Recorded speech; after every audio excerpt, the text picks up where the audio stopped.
as you started expanding and like opening up these Rodney Scarp barbecue restaurants, right, in South Carolina, and there's one in Atlanta and just and beyond, were you a bit apprehensive about kind of letting go a little bit and saying, well, I've got to rely on other pitmasters to be cooking this stuff. Can we maintain that same consistency of your name and your brand? At first, I was very nervous about that, somebody else taking over and me not being there every single second. But also, I had to learn how to teach my craft as well. So with me and my partner Nick and our other operating partners, we all got together and we put down a plan to follow the procedures that I've learned to teach. And we all kind of revisit it. And it's still a nervous feel. But, the one thing that calms me down is I just pop up at all the restaurants as much as possible, Like today, I'm going to pop up. There you go.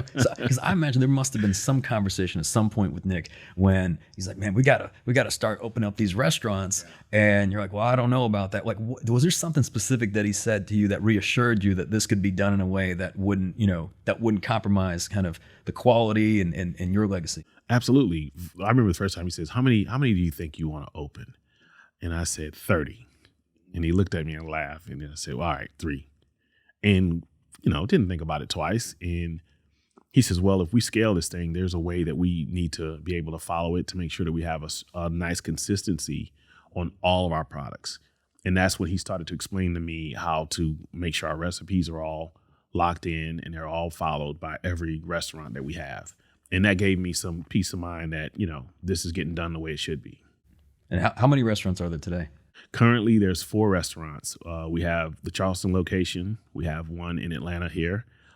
We have 2 in Birmingham open right now in Homewood area in Avondale.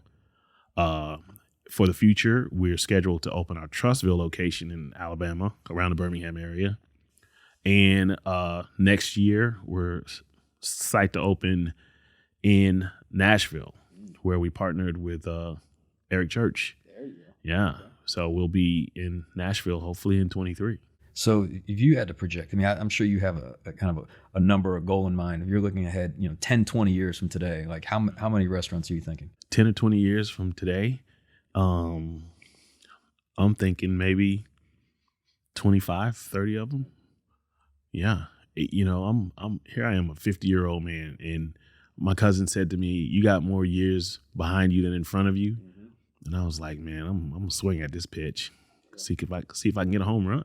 I mean, I feel for the people. Like, we're fortunate in Atlanta; we've got Rodney Scott Barbecue. I feel for the people that have not experienced this yet. So, like in terms of spreading this goodness with the world, like, would you ever even consider, let's say that number was 300?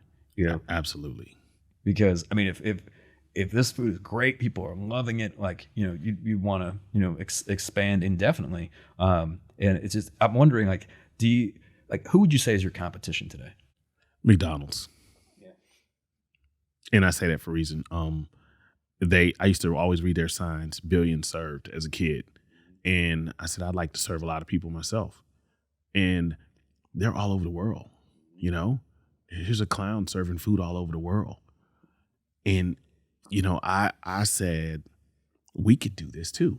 We can serve barbecue all over the world. And now that we know how to make it consistent, to have a guideline on how we're going to prepare all of our foods, this can go anywhere.